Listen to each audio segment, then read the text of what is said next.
আজকে আমরা আলোচনা করব আল গীবাতু ওয়ান নামিমাতু মিনাল কাবাইর,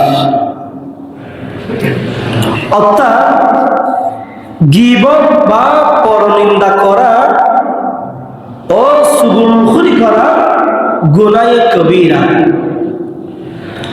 আজকের বিষয়টা খুব গুরুত্বপূর্ণ। আমাদের সবাইকে মা বোন সহ মাইকের আওয়াজ যতদূর যাচ্ছে সবাইকে ভালো করে শুনে আমাদের সবাইকে আমল করার আল্লাহ সেই তৌফিক দান করুক, আমিন।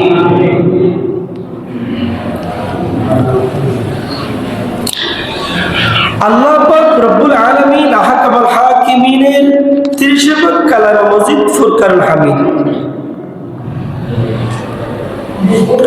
সূরাতুল কালাম 28 নম্বর পারা থেকে আমি সূরা কালামের 3টি আয়াত তেলাওয়াত করেছি।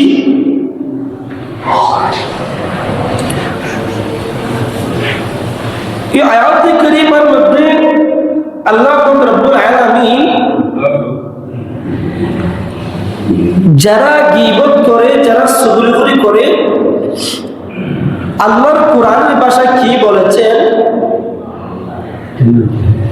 আগে আমরা সরল শুনব, এরপরে শান নজুল ব্যাখ্যা বিশ্লেষণের দিকে আমরা যাব ইনশাআল্লাহ।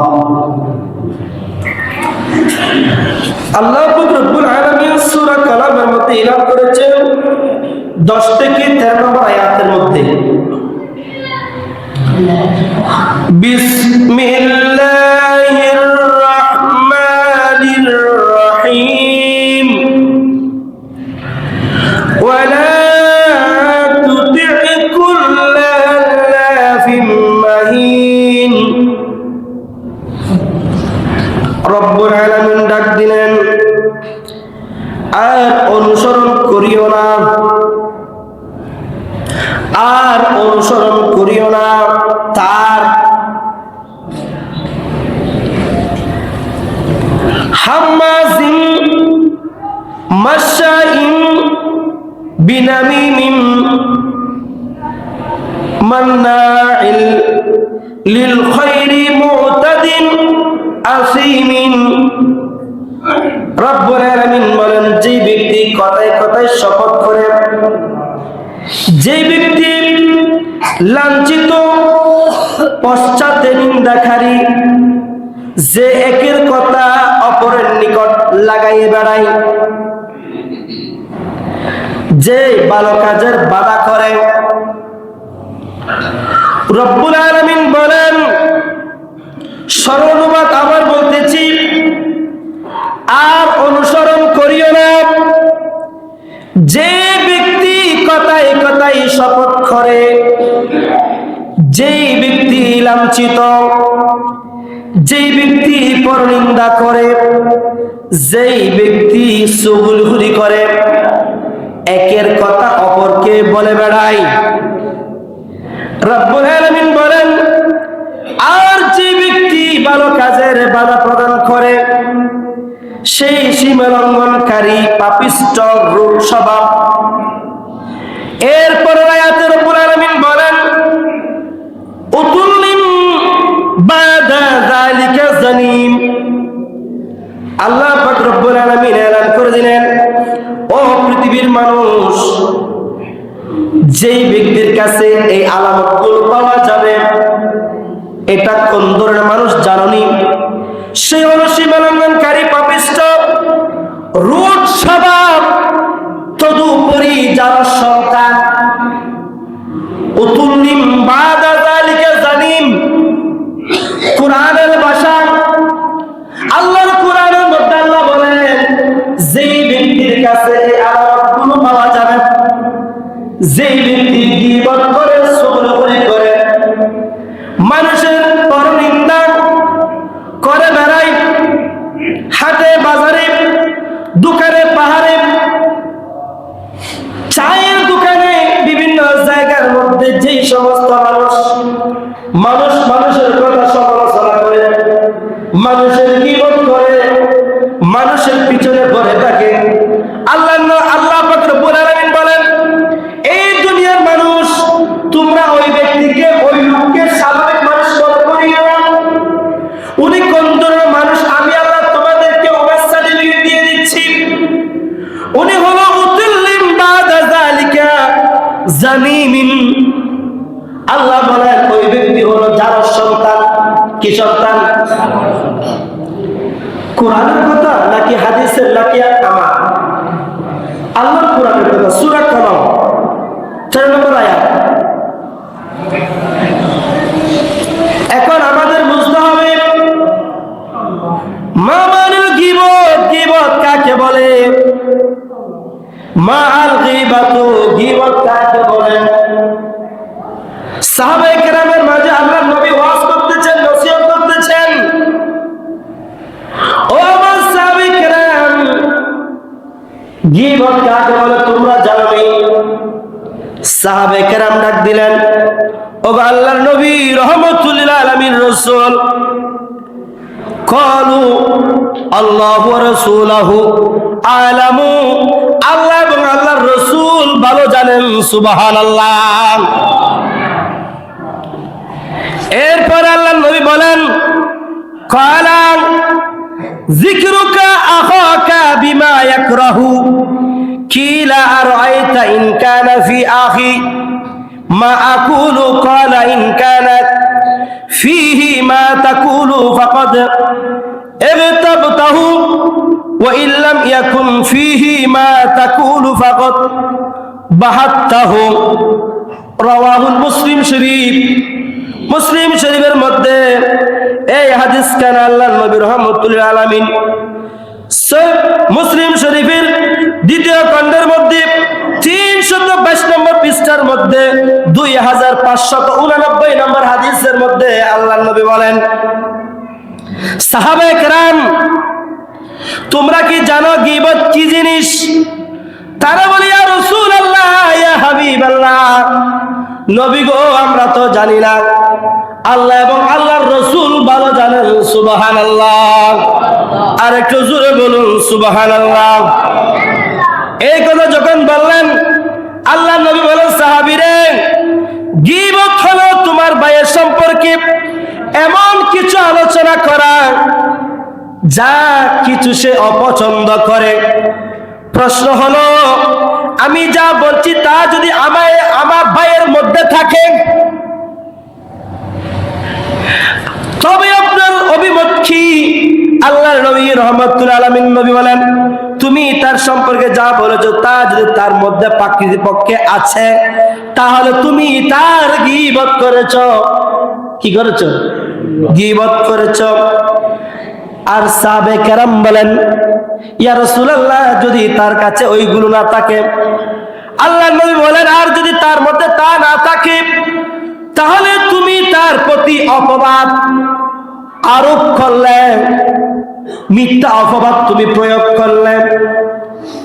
সেই জন্য আল্লাহর নবী রাহমাতুল লিল আলামিন রাসূল আমাদেরকে শিক্ষা দিলেন, উম্মতি মুহাম্মাদী, গীবত কাকে বলে তোমরা জানো নি? গীবত হলো একজন মানুষের অনুপস্থিতিতে ওই ব্যক্তির সমালোচনা করা, ওই ব্যক্তির কাছে ওই দোষ থাকুক বা না থাকুক, ওই ব্যক্তির সমালোচনা করা, মানুষের মাঝে একজন সম্মানিত ব্যক্তির মান ক্ষুণ্ণ করা। যারা এই সমস্ত কাজ করে, আল্লাহর নবী বলেন, উনি হলেন সুগলুপুরি, উনি হলেন উতুল্লিম বাদা যালিকাল জামিন, উনি হলেন যার সন্তান ওনার জন্মের মধ্যে সমস্যা রয়েছে বিদায়। যাদের সব জন্মের মধ্যে সমস্যা থাকবে, যাদের জন্ম ঠিক থাকবে না, আল্লাহ পাক রব্বুল আলামিন বলেন তাদের মাঝে এই নোংরা খাসিয়াতগুলো থাকতে পারে। নাউজুবিল্লাহ। এটা হলো হাদিসের অনুবাদ। শুরুতে বলেছিলাম কোরআনের অনুবাদ। এরপরে আসুন একটা কথা বলে শানে নুজুল, অর্থাৎ বলা হয় এই কোরআনের আয়াত কেন নাযিল হয়েছিল, কেন অবতীর্ণ হয়েছিল। প্রেক্ষাপট 6666টি কোরআনের আয়াত রয়েছে। প্রত্যেকটা আয়াত কি কারণে নাযিল হয়েছে, কি জন্য নাযিল হয়েছে আল্লাহর পক্ষ থেকে, এটাকে বলা হয় শানে নুজুল, প্রেক্ষাপট। শানে নুজুলের মধ্যে আল্লামা ইবনে কাসির বর্ণনা দিচ্ছেন, ও পৃথিবীর মানুষ, আল্লাহর প্যারা মাহবুব নবী রাহমাতুল আলামিন, বিশেষ করে আল্লাহর রাসূল ছিলেন একজন নবী। কাফেররা ছিল আল্লাহর রাসূলের মান সম্মান পূর্ণ করার জন্য সর্বক্ষণ পরে থাকত। বিশেষ করে আবু জাহাল, তার মধ্যে অন্যতম হলো ওয়ালিদ ইবনুল মুগীরা। কি বললাম? ওয়ালিদ ইবনুল মুগীরা।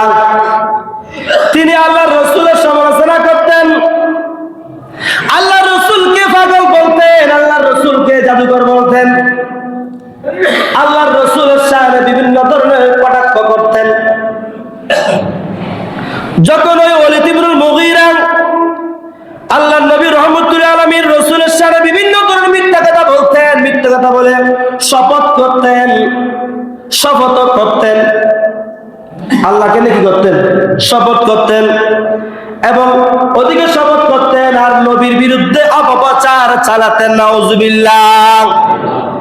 যেই ব্যক্তি আমার রাসূলের বিরুদ্ধে অপপ্রচার করে, তার নাম কি?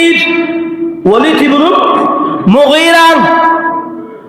ওই ব্যক্তি এমন দুষ্ট ছিল, এমন চরিত্রহীন ছিল, এমন পাপিষ্ঠ ছিল, এমন সীমালঙ্ঘন ছিল, চারদিক দিয়ে আল্লাহর রাসূলের সর্বক্ষণ গীবত সমালোচনা করতে থাকতো। নাউজুবিল্লাহ।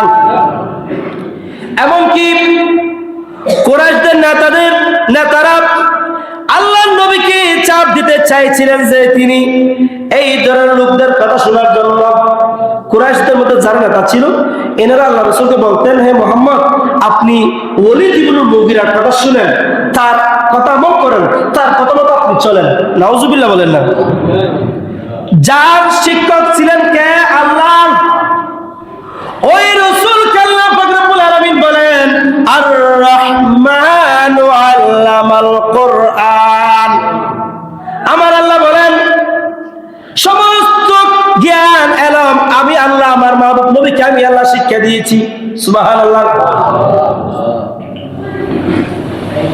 ও পৃথিবীর মানুষ, তাহলে ওয়ালিদ ইবনুল মুগীরা উনি চাইতো তার কথা মতো আল্লাহ রাসূল চলুক, কিন্তু আল্লাহ পাক রব্বুল আলামিন সমস্ত ইলম তো আল্লাহ আমার রাসূলকে দিয়ে দিলেন। সুবহানাল্লাহ। শুধু ইলম দিয়েছেন তা নয়, হাদিসে পাকের মধ্যে রয়েছে, ইন্নামা আনা কাসিমুন ওয়াল্লাহু ইউতি। আমার নবী বলেন, আল্লাহ পাক রব্বুল আলামিন, এটা বুখারী শরীফের হাদিস 26 নম্বর পারার মধ্যে রয়েছেন, আল্লাহ পাক রব্বুল আলামিন সমস্ত নিয়ামত রাজি আল্লাহ আমি রাসূলকে দান করেছেন। আর ওই নিয়ামত রাজি থেকে আমি রাসূল আমার উম্মতদের মাঝে হিন্দু, বুদ্ধ, যুগমা, সাকমা, তামা, সীসা, গুজ্জারা যত প্রকারের মানুষ আছে, পশু পাখি, কীট পতঙ্গ পর্যন্ত সকলের কাছে আমি রাসূল বন্টন করতে থাকি। সুবহানাল্লাহ। এটা সহিহ বুখারীর হাদিস।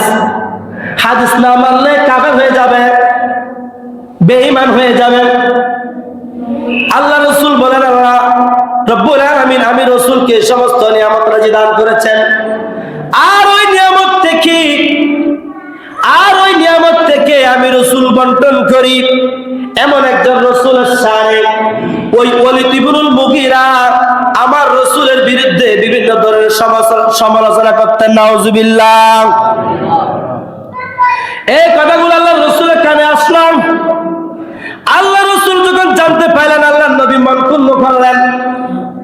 সেজন্য আল্লাহ পাক রব্বুল আলামিন ডাক দিলেন, ও আমার প্রিয় মাহবুব নবী রাসূল, তোমার চেহারা মুবারক মলিন করার কোনো প্রয়োজন নাই। যারা তুমি রাসূলের সমালোচনা করে, তুমি রাসূলের মান সম্মান ক্ষুণ্ণ করার জন্য চেষ্টা করে, তুমি রাসূলের পিছনে যারা পড়ে রয়েছে, ওগুলো দুনিয়ার কোনো মানুষ নয়, যদিও বা মানুষ হিসেবে নিজেকে পরিচয় দেয়। আল্লাহ পাক রব্বুল আলামিন ডাক দিলেন, উতুল্লিম বাদা যালিকা জানিম। আল্লাহ পাক রব্বুল আলামিন বলেন, যারা তুমি রাসূলের বিরুদ্ধে কথা বলে তারা হলো পাপিষ্ঠ, সীমালঙ্ঘনকারী, তদুপরি যার সন্তান, নাউজুবিল্লাহ। এবার আসুন, তাহলে ওই আয়াত কেন যদি ওয়ালিদ ইবনুল মুগীরা আমার রাসূলের বিরুদ্ধে কথা বলার কারণে আল্লাহ নাযিল করে দিলেন, কিন্তু ওই ওয়ালিদ ইবনুল মুগীরার মতো মানুষ আমাদের দেশের মধ্যে আছে না নাই? যারা সম্মানিত মানুষের মানকুণ্য করে, মানুষের সমালোচনা করে, দোকানে পাটে, হাট বাজারের মধ্যে গিয়ে, চায়ের দোকানের মধ্যে বসে, পান সিগারেটের দোকানের মধ্যে গিয়ে বসে, দুনিয়ার কোনো কাজকর্ম নাই, আর কি করবে? দোকানের মধ্যে গিয়ে মানুষের সমালোচনা করে। এইরকম মানুষ আপনাদের আমাদের দেশের মধ্যে, বাংলাদেশের জমির মধ্যে আছে না নাই? তাহলে এই আয়াত থেকে শিক্ষা গ্রহণ করতে হবে, আমাদের তওবা করতে হবে। অতীতে যা গুনাহ করেছি, যা পাপ করেছি, যা গীবত করেছি, ওগুলা থেকে আল্লাহর কাছে ক্ষমা চাইতে হবে। শুধু আল্লাহর কাছে চাইলে হবে না। অপর হাদিসে পাকের মধ্যে আল্লাহর নবী রাহমাতুল আলামিন নবী বলেন, ও পৃথিবীর মানুষ, গীবত এমন একটা খারাপ কাজ, এমন একটা খারাপ কাজ, যে কাজটি হলো হাদিসের ভাষায় ক্বালা, সবাই বলি ক্বালা রাসূলুল্লাহ সাল্লাল্লাহু আলাইহি ওয়াসাল্লাম, আল গীবাতু আশাদ্দু মিনাজ জিনা। আল্লাহর নবী বলেন, এই হাদিস কেন আমার কোন হাদিস নয়, এটা আমার রাসূলের হাদিস, মুসলিম শরীফের হাদিস, নোট করে রাখতে পারেন। দ্বিতীয় নম্বর খণ্ড 61 নম্বর পৃষ্ঠার 1679 নম্বর হাদিসের মধ্যে আল্লাহর নবী বলেন, যে সমস্ত মানুষ মানুষের গীবত করে, ওই মানুষ গীবত করে এমন একটা মারাত্মক কাজ, জান্নাত চাইতে গীবত করা বড় গুনাহ, নাউজুবিল্লাহ। ইয়া রাসূলুল্লাহ, ইয়া হাবিবাল্লাহ, নবী গো, একটিবার বলেন না জান্নাত চাইতে কেন গীবত মারাত্মক বললেন? আল্লাহর নবী বলেন, মানুষ যদি শয়তানের কুমন্ত্রণার মধ্যে পড়ে, মানুষ যদি শয়তানের ওয়াসওয়াসার মধ্যে পড়ে, যদি মানুষ জিনা করে, কুমন্ত্রণার মধ্যে পড়ে, যদি নোংরা কাজের মধ্যে নিজেকে জড়িয়ে নেয়, ওই মানুষ যখন পরে বুঝতে পারল, হায় আমি কি করলাম, আমি তো নাফরমান করলাম, আমি তো জিনা করলাম, সাথে সাথে তুমি বান্দা ফরজ গোসল করে, আপনি যখন ওযু কেরাম করে পবিত্রতা অর্জন করে আল্লাহর দরবারের মধ্যে, মুসল্লার মধ্যে বসে, আল্লাহর ঘর মসজিদের মধ্যে এসে, খানাকার মধ্যে বসে, নিজের ঘরে কুলার মধ্যে বসে যখন দুনো চোখের পানি ছেড়ে দিয়ে আল্লাহর কাছে ইস্তিগফার করবেন, আল্লাহ বলেন, আমি রামাকার কুদরতুল হুদা, যেহেতু আমার একটা নাম হলো রহমানুর রহিম, ওই রহমানের নামের উসিলায় তুমি বান্দার যারা গুনাহ আমি আল্লাহ ক্ষমা করে দেব। সুবহানাল্লাহ। আর একটু জোরে বলুন সুবহানাল্লাহ। আর তুমি মুসলমান, আমার মুসলমান ভাইয়ের গীবত করেছ, ওই ব্যক্তির কাছে গিয়ে তোমাকে ক্ষমা চাইতে হবে। ওই ব্যক্তি ক্ষমা না করলে আল্লাহ পাক রব্বুল আলামিন তোমার গীবতের গুনাহ আল্লাহ ক্ষমা করবে না। সেই জন্য আল্লাহ রাসূল বলেছে, গীবতের চাইতে জিনার চাইতে গীবতের গুনাহ মারাত্মক।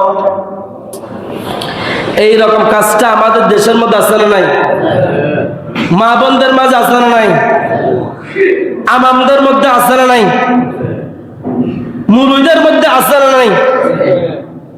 গেই দেশে বাদত চলে গেল মেনশন করে এটা দতের ভাগে গভীর মার দেখি ও মুখে সঙ্গীজি, শুধু আমাম না, বহুত মসজিদের ইমামও আছে, মুয়াজ্জিনও আছে, এই সমস্ত ফুসাহাসিন নির্দি নাউজুবিল্লাহ না।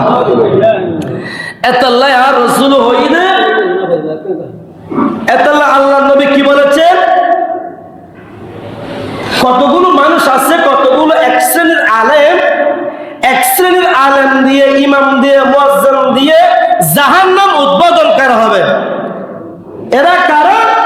যে সমস্ত আলেমের কাছে, ইমামের কাছে, মুয়াজ্জিনের কাছে এই ধরনের নোংরা চরিত্র থাকবে, এই সমস্ত নিকৃষ্ট আলেম দিয়ে জাহান্নাম উদ্বোধন করবেন। চিৎকার দিয়ে বলুন নাউজুবিল্লাহ। আমি লফজ বাইরে বলতেছি না। তাহলে এই ধরনের নিকৃষ্ট মানুষ সব ডিপার্টমেন্টের মধ্যে আছে। অনেকে মনে করে শুধু কেন আমাদের মুসল্লিদের মধ্যে, আর না ভাই, অনেক আলেম লেবাস আছে, আবা কাবা জুব্বা পাগড়ি আছে, কিন্তু তার ভিতরে এই সমস্ত নোংরা কাজগুলো দেখা যায়। নাউজুবিল্লাহ বলেন না, আমরা বুঝতে পারি না। সেই জন্য আল্লাহর মাহবুব নবী রাহমাতুল লিল আলামিন রাসূল বলেন, ও সাহাবায়ে কেরাম, গীবত এমন একটা মারাত্মক কাজ, গীবত একটা মারাত্মক বিষয়, যেই গীবত করলে মানুষের হায়াত কমে যায়, মানুষ নিকৃষ্ট হয়ে যায়, মানুষ পাপিষ্ট হয়ে যায়, মানুষ যার সন্তান হয়ে যায়। ওই সমস্ত নোংরা কাজ থেকে আল্লাহ পাক রব্বুল আলামিন আমাদের সমাজকে, দেশকে, রাষ্ট্রকে হেফাজত করুক, আমিন। আল্লাহুম্মা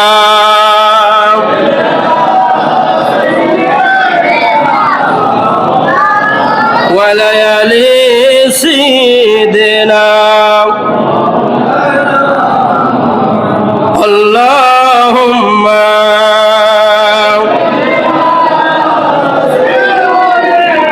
মাওলানা মুহাম্মদ ওয়া আলা আলিহি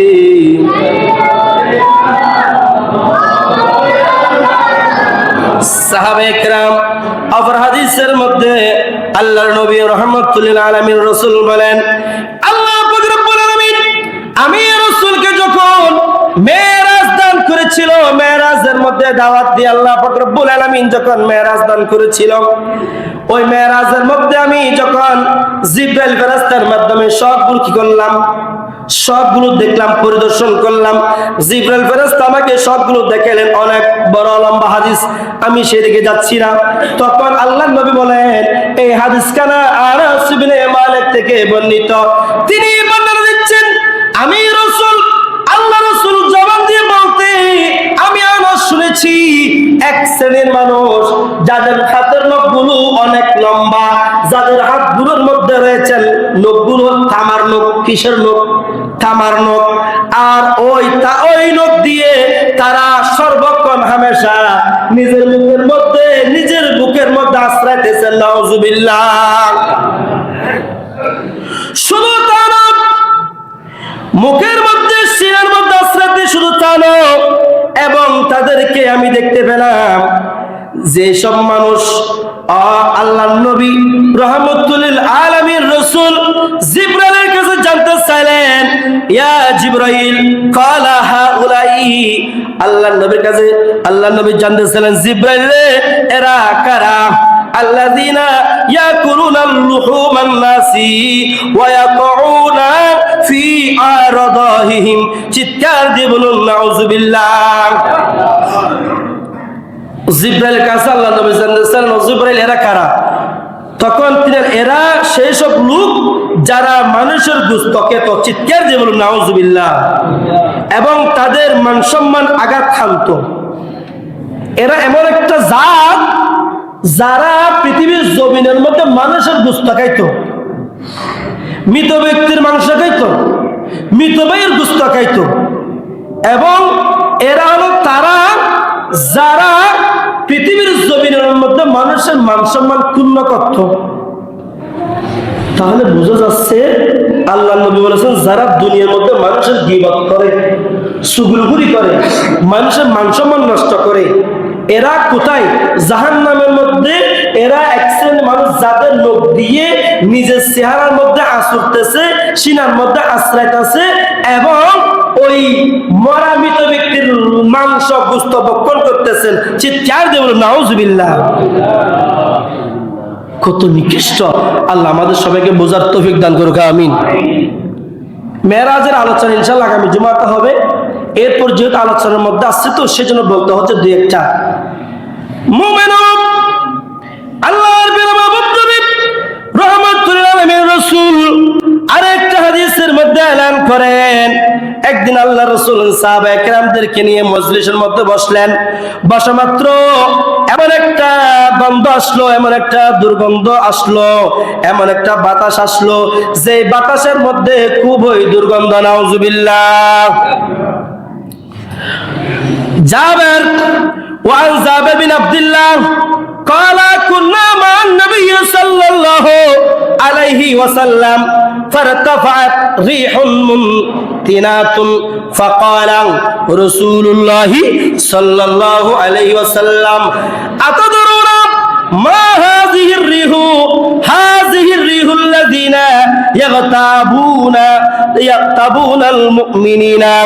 আল্লাহ নবী রাহমাতুল্লাহ আলামিন নবী এলান করলেন, ও আমার সাহাবায়ে কেরাম, তোমরা তো আমি রাসূলের সাথে বসা অবস্থা রয়েছো, এই যে একটা বাতাস আসলো হঠাৎ করে, অনেক সময় দেখা যায় সুগন্ধযুক্ত একটা বাতাস, ওইদিকে মেজবান হচ্ছে, মেজবানের ওইদিকে একটা বাতাস আসলো, মেজবানের রান্নার একটা ঘ্রাণ আমাদের নাকের মধ্যে লাগে, ঠিক কিনা?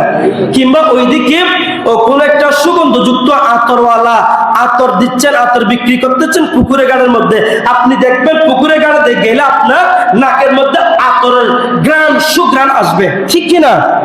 তেমনি ভাবে আপনি যদি এই মসজিদের মধ্যে পারফিউম মারেন, কি বলে আপনার এই রুমের মধ্যে রুম স্প্রে মারেন, তাহলে এখানে ওই রুম স্প্রে কি বাতাসে পুরো মসজিদ সুগন্ধটা ছড়িয়ে দিবেন। তেমনি ভাবে সাহাবায়ে কেরাম নিয়ে যখন বসতেন, কথাবার্তা করতেছেন, বলতেছেন, ওয়াজ করতেছেন, নসিহত করতেছেন, হঠাৎ করে একটা দুর্গন্ধ চলে আসলো, চিৎকার দিয়ে বলুন নাউজুবিল্লাহ। তখন ফলে রাসূল পাক সাল্লাল্লাহু তাআলা আলাইহি ওয়াসাল্লাম ইরশাদ করলেন, সাহাবায়ে কেরাম এটা কিসের গন্ধ জানোনি? বলতেছেন এটা হলো যারা মুমিনগণের গীবত করে, যারা মুমিনগণের গীবত গায় এবং তাদের দুর্গন্ধ। যে সমস্ত মানুষের গীবত করে, গীবতকারী ব্যক্তির দুর্গন্ধ, চিৎকার দিয়ে বলুন নাউজুবিল্লাহ। তাহলে গীবতকারী ব্যক্তি মানুষ দুনিয়াতে নিকৃষ্ট, কবরে, হাসরে, নসরে, পুলসিরাতে সব মেনে তারা লাঞ্ছিত, শেষ পর্যন্ত আল্লাহর পক্ষ থেকে সার্টিফিকেট পেয়েছেন তারা যার সন্তান। আল্লাহ আমাদের বুঝার তৌফিক দান করুক, আমিন। এই সমস্ত ফসা কাজ থেকে, নোংরা কাজ থেকে আল্লাহ আমাদের দেশকে, পরিবারকে, মা বোনদেরকে হেফাজত করুক, আমিন। অধিকাংশ মানুষ জাহান্নামে যাবে এই গীবতের কারণে, এই নমিমার কারণে। আল্লাহ রাসূল একদিন সফরের মধ্যে বের হলেন। কোথায় বের হলেন? সফরে যাচ্ছেন। তখন উনি তো আল্লাহ ওনাকে সমস্ত জ্ঞান দান করেছেন, দেখা যাচ্ছে দুইটা কবরের মধ্যে খুবই কি চলতেছে, আযাব চলতেছে, দুইটা কবরের মধ্যে খুবই কষ্টের মধ্যে আছে। তখন আল্লাহ রাসূল দাঁড়িয়ে গেলেন, সাহাবে কেরামদেরকে বলতেছেন, তোমরা সবাই দাঁড়াও, একটু জিয়ারত করো, সূরা মুলুক পড়ো, সূরা ইখলাস পড়ো, ফাতিহা পড়ো। এই দুইটা কবরের মধ্যে খুবই আযাব চলতেছে। বলতেন সাহাবে কেরাম, কোন কঠিন কাজের জন্য আযাব চলতেছে তা নয়, সব খুবই নরমাল দুইটা কাজ। একজন ব্যক্তি যিনি প্রস্রাব করে তিনি পবিত্রতা অর্জন করতেন না, এরকম অনেক মানুষ, অনেক পুরুষ আছে না নাই, প্রস্রাব করে ঠিক মতো অপবিত্রতা অর্জন করে না, পরিষ্কার হয় না। আরেকজন ব্যক্তি মানুষের গীবত করত, চুগলিখুরি করত, মানুষের সমালোচনা করত। এই দুইটা কাজের জন্য দুই ব্যক্তির কবরের মধ্যে বেশি আযাব চলতেছে, গজব চলতেছে। ও সাহাবায়ে কেরাম, তোমরা সবাই আমি রাসূলের সাথে হাত তুলে দাও, সুবহানাল্লাহ। এদের জন্য দোয়া করো, এদের জন্য মাগফিরাতের জন্য, নাজাতের জন্য দোয়া করো, চিৎকার দিয়ে বলুন সুবহানাল্লাহ। এরকম একটা ফসা কাজ, এটাকে আমরা খুবই সহজভাবে নিয়েছি, এরকম না? আপনি দেখবেন চায়ের দোকানে, রাস্তার মধ্যে, দোকানে, পাহাড়ে, উত্তরত এন গজি, উত্তরজি এ নাই, উত্তরফা এ নাই, উবাই এ নাই, এর ভিতরে তেল নুন মরিচ দিয়ে আটকান ফাসকান বানাইয়া মানুষের ফিন মারা যায়। এবার হলো সুগুলখুরি। যারা সুগুলখুরি করিব, এই সমস্ত মানুষ ব্যস্ত নদী প্রবেশ নগরিব। আল্লাহ এই সমস্ত বড় নাফরমান থেকে, এই কাছ থেকে আল্লাহ আমাদের সবাইকে হেফাজত করুক, আমিন। ইয়া রাসূলুল্লাহ, ইয়া রাসূলুল্লাহ, পড়েছি হাদিসে দেখিলে আপনাকে জীবনের গুনাহ জড়িয়ে পড়ে, দিও গো রাসূল ইয়া রাসূলুল্লাহ ইয়া হাজরিন।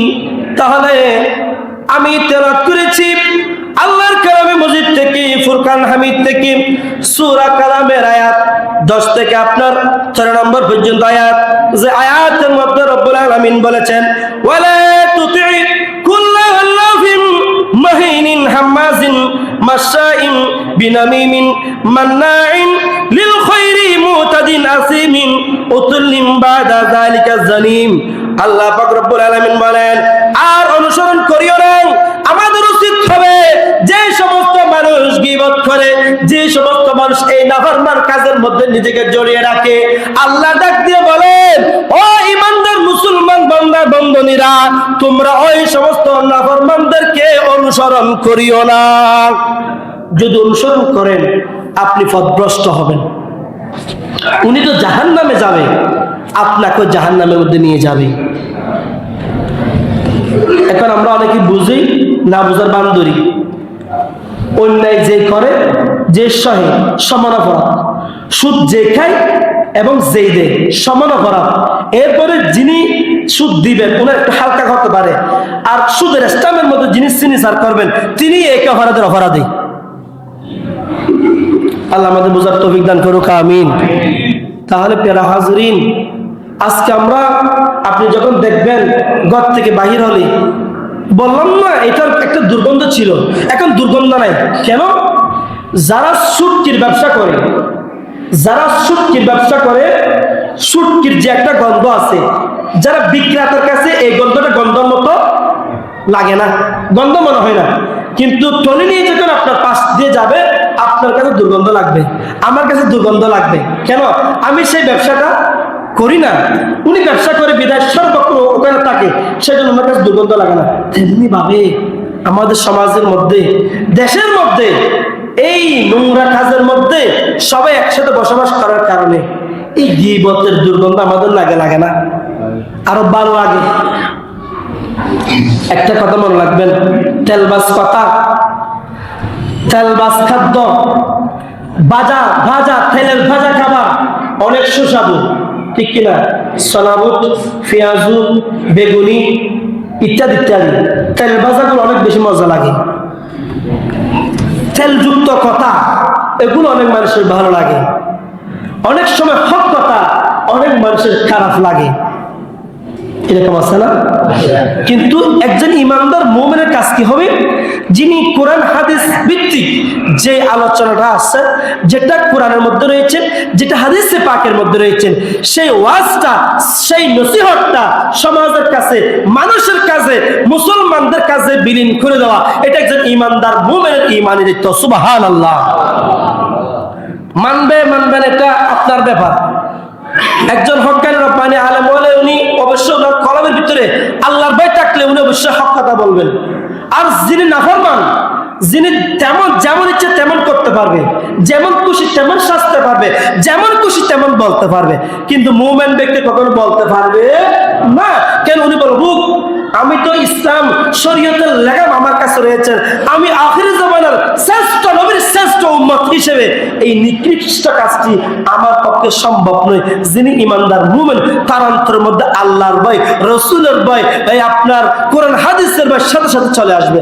আল্লাহ আমাদের সবাইকে বুঝার তৌফিক দান করুক, আমিন। প্রিয় হাজিরিন, এটা হলো মেরাজুন নবীর মাস, অনেক সম্মানিত মাস। মেরাজের আলোচনা ইনশাআল্লাহ আগামী জুমাতে আলোচনা করব। এরপরে এই মাসকে সম্মান করবেন, এটাকে বদির মাসও বলা হয়। গত মাস আমি বলেছি, বেশি বেশি নফল ইবাদত করবেন, একবার কমপক্ষে না পারলে একটা হলে রোজা রাখবেন, 3টা রাখার জন্য চেষ্টা করবেন। আল্লাহ আমাদেরকে এই আমলটি করার সেই তৌফিক দান করুক, আমিন।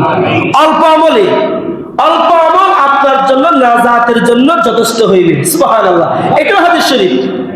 আমি বেশি কোরআন হাদিস জানি না, আমি যদি কোরআন হাদিস অনেক পড়েছি, আমি বড় একজন আলেম, আমি বড় একজন হাফেজ, আমি একজন বড় ফকিহ, কিন্তু আমার ভিতরে আমলিয়াত নাই, আমার ভিতরে ইখলাস নাই, আমার চরিত্র ঠিক নেই, আমার আদর্শ ঠিক নেই। নে, তাহলে ওই আমল, ওই নীতি, ওই লেখাপড়া, ওই শিক্ষা, ওই যোগ্যতার কোনো মূল্য আল্লাহর কাছেও নেই, খোদার কাছেও নেই। সেই জন্য প্রত্যেক শিক্ষিত মানুষ শিক্ষিত নয়, আবার প্রত্যেক অশিক্ষিত মানুষ অশিক্ষিত নয়।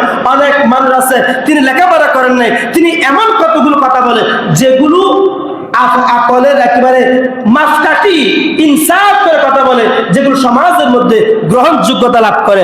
আল্লাহ আমাদের বুঝার তৌফিক দান করুক। ওয়া আখিরি দাওয়ানা আনিল হামদুলিল্লাহি রাব্বিল আলামিন। আসসালামু আলাইকুম ওয়া রাহমাতুল্লাহ।